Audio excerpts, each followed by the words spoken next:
Hello guys, and welcome back to my channel. My name is Lucia and this is Lulu's Leaves. I'm no good at being good, but I never said I was. And I feel misunderstood, cause I'm trying hard to love. In today's video, I want to talk to you guys about some plants that I don't see myself ever buying. And I also want to give you guys some alternatives to those plants in case you are on the same page as I am. A lot of these plants that I'm going to mention are really expensive and sought after plants. And I know I definitely do not have the budget to be spending all that money on those plants. So I want to give you guys some cheaper alternatives and also just some easier to find or less popular options that should satisfy your need for those plants. Before I do get straight on into the video though, I do want to announce the winners of this week's giveaway. Congratulations, you are the winner. And so are you. We had two winners this week because I did not mention the winners of last week's giveaway. It completely slipped my mind. So yeah, I'm making it up for it this week with two winners.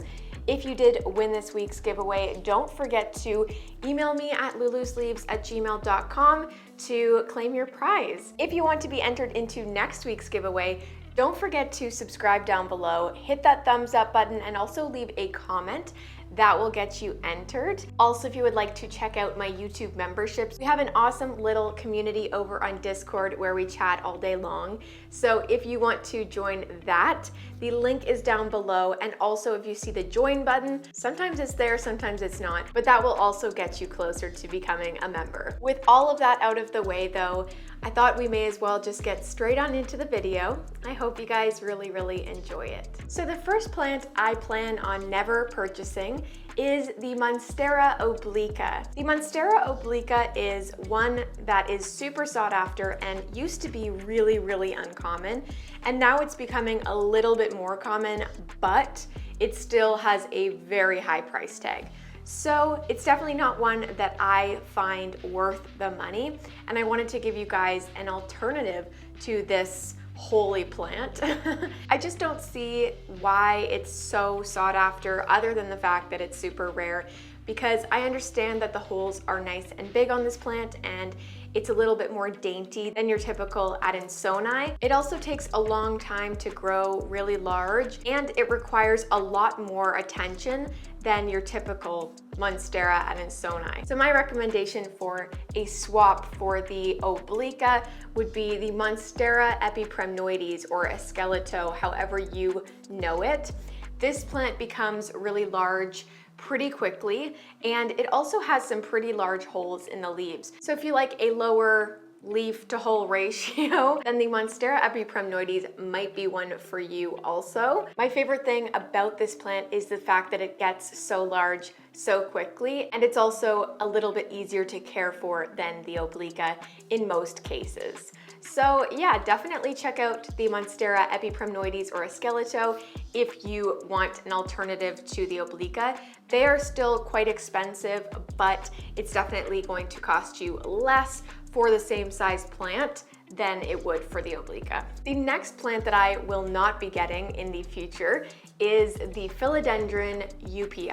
This plant is super beautiful, and anytime I see it, I do really think, wow, what would it be like if I owned this plant? But the fact of the matter is this plant is super expensive and goes for $1,000 to $2,000 a leaf, and I just cannot afford that. Again, very common trend in this video. So I wanted to come up with a great alternative, and for this plant specifically, there is a great alternative, and that is the Philodendron 69686.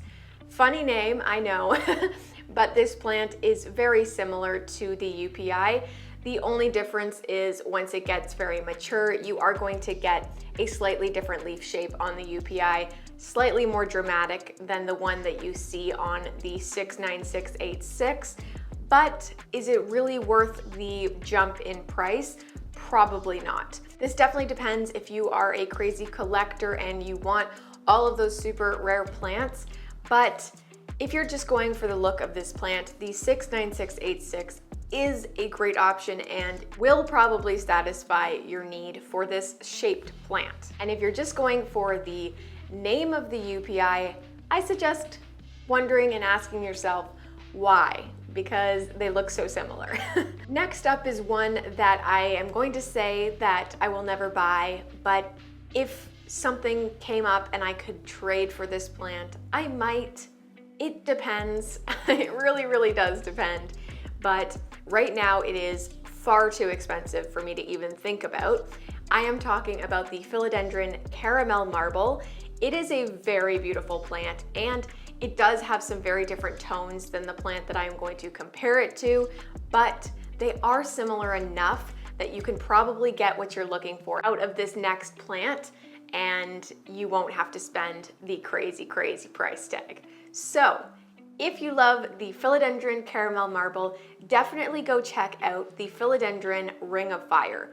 You guys know my Ring of Fire is one of my favorite plants right now, and I absolutely love it. It just grows so, so quickly, and the variegation in it is very stable, so that is a big plus.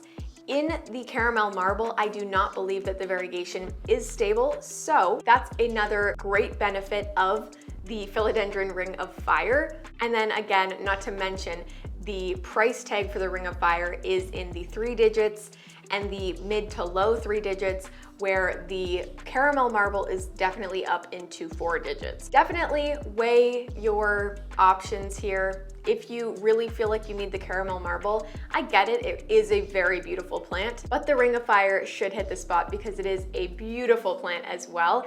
And you can also find a lot of seedling size ones for a really, really great price. Next up on this list for plants that I will not be buying is the Hoya Ragsand.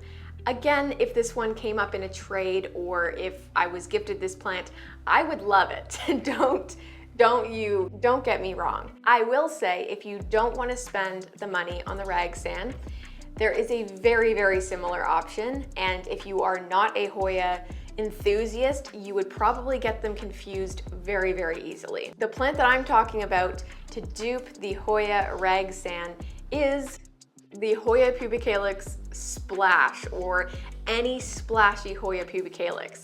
I am telling you right now, these plants look so similar. I have a Hoya pubicalyx pink silver and they look so similar. I've actually considered, okay, maybe this is a Ragsand, but I do know my Hoyas well enough to know that it's not. It truly is a very good dupe for the Ragsand though.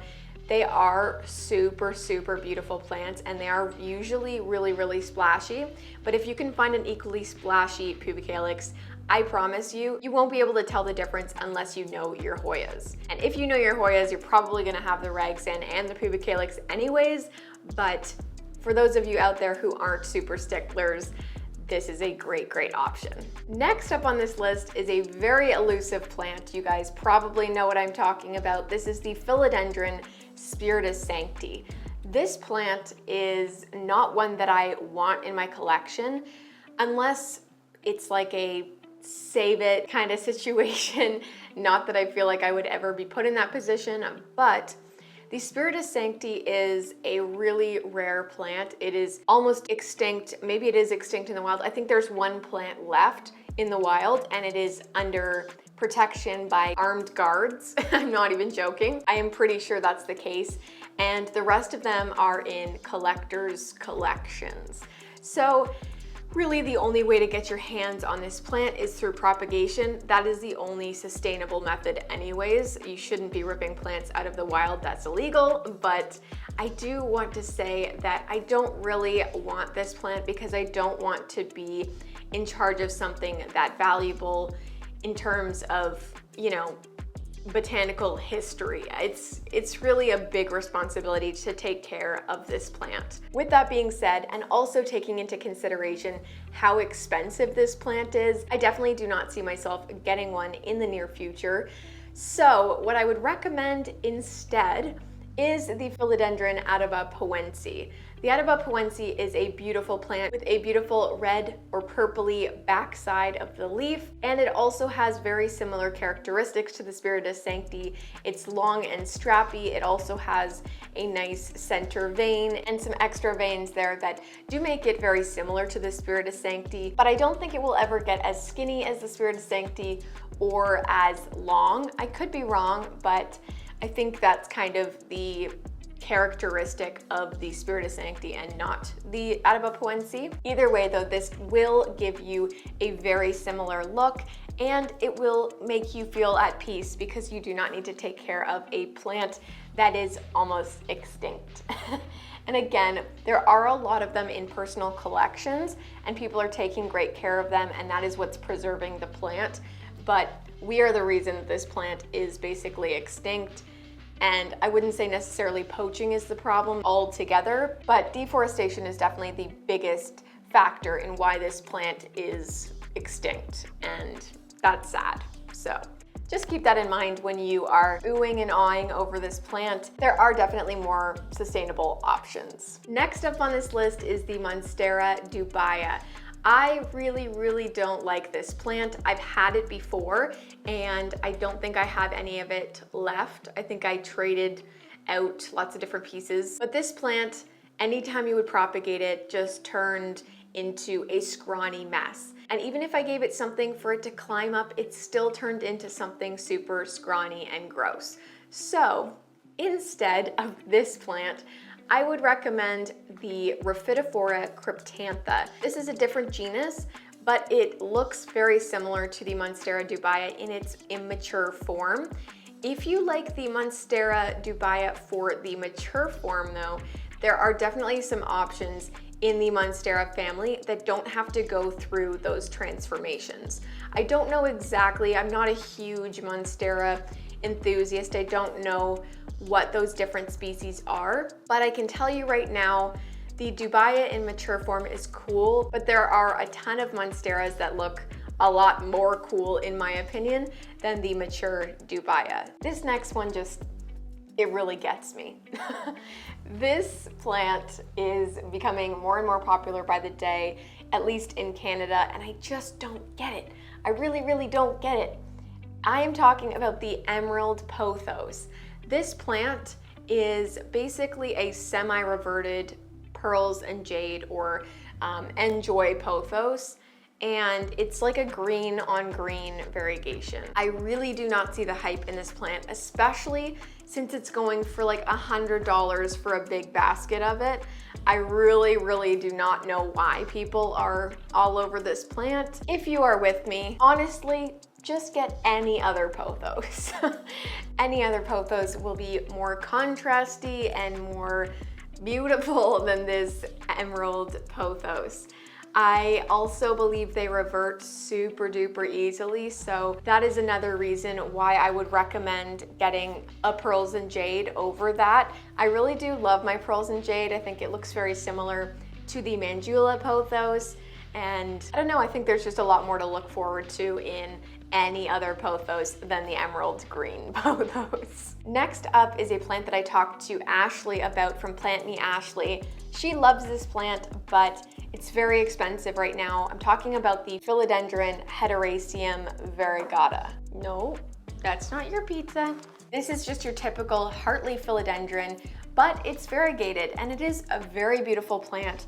But again, for the price tag, I really don't think it's worth it. It's going for like $300 for a small plant at the moment, and that's just not something that I'm willing to spend on a plant that looks very similar to the alternative in this video, which is the Marble Queen pothos. They obviously have some differences. One is a philodendron, one is a pothos, but at first glance, they do look pretty similar. So if you were thinking about getting the Philodendron variegata, but you don't want to spend all that money on such a small plant, I would definitely go for a nice full Marble Queen pothos. You will probably get way more out of that plant and love it so much for a fraction of the price. So yeah, definitely check out the Marble Queen pothos. I have one myself and I absolutely love it. It definitely does get neglected now and then, but it looks very beautiful when it's full and watered. The next plant I want to discuss is the Philodendron Upi. What the heck happened? When did this plant start going for high 3 digits or 4 digits at that? I have no idea why this plant is so expensive. It is very beautiful again, but it looks so similar to a Mandula Pothos or a Philodendron Brazil or any of the other philodendrons, the Cream Splash, the Rio. They all look so similar that people have to continuously look at a chart to differentiate them. So again, I would recommend any other philodendron on this chart here. Hopefully I can find it, as the price for the Philodendron Upi is just completely outrageous in my opinion. And again, I'm not price shaming because I don't even know who sells them, but the general price tag is ridiculous. That's my 2 cents. The last plant on this list is Lumi. No, I'm kidding. The last plant on this list is the Philodendron Ushanum. I believe that's how you pronounce it. It's really strange. It looks like a big Philodendron Burl Marx fantasy, and I'm pretty sure that these plants are going for a pretty penny. Even though they're not super popular yet, I do see them ramping up in popularity pretty quickly. I already have a great dupe for this plant. If you do not want to buy this plant, like I do not want to buy this plant. I have recently been eyeing up the Syndapsis Blue that actually looks very similar to this plant, especially if you get it climbing up a moss pole, similar to the photo of the Ushanum or Ushanum. I definitely think that this plant could be a good dupe for that. And it also has a similar growing pattern to a climbing philodendron. So yeah, definitely check out the Syndapsis Blue if you have been hearing about the Ushanum and you don't want to spend however much it's worth, because I'm sure, again, it's just good. Well guys, that is going to be all for today's video. I really hope you guys did enjoy it. I definitely do not see myself getting any of those plants in the near future, or at least I don't see myself purchasing them. So yeah, let me know down below which of these you thought was the best alternative for the original plant. I would love to hear what you have to say. That will also get you partially entered into the giveaway. The only other thing that you will have to do is give this video a thumbs up and subscribe to my channel. We are getting really close to 10,000 subscribers, and I definitely plan on doing a huge giveaway at 10,000 subscribers, so let's get there ASAP. And yeah, don't forget to also check out my memberships by clicking the join button or the link in the description down below. But that's going to be all from me, guys. Thank you so much for watching this video, and I will see you guys next time.